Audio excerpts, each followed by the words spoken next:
Bwana, mambo ni mengi sana kuhusiana na ndoa ya bibiye Nandy pamoja na mume wake. Kumekuwa na mambo mengi ambayo yameongeleka sana mitandaoni kuhusiana na ndoa yake.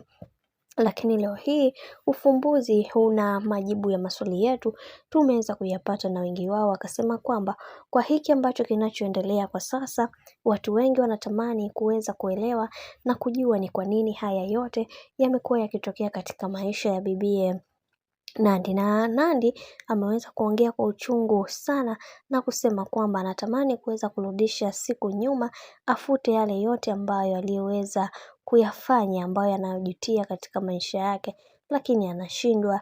Na pia kitu ambacho alichoweza kukizungumza, anasema kwamba I wish hata siku moja awe moja kati ya mtu ambaye mwenye amani na furaha, lakini maisha yake yamekuwa na misukosuko, jambo ambalo linamfanya akose amani na hata hiyo furaha yenyewe.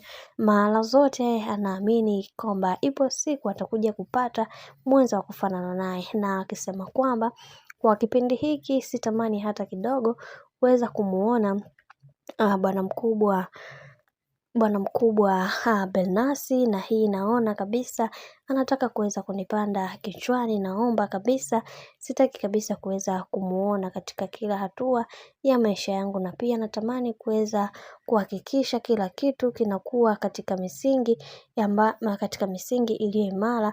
Na pia mimi kama mimi naamini katika kila kitu ambacho kinachotokea katika maisha kina misingi yake na mikakati yake, nami napambana kuweza kuhakikisha kila kitu kinakuwa katika misingi iliyo imara, ili kuweza kufikia malengo ambayo watu wengi tumeweza kujiwekea katika maisha. Ila ninaamini katika hili Mungu atapambana nami kuweza kuhakikisha nafikia malengo ambayo niliyoweza kujiwekea katika maisha.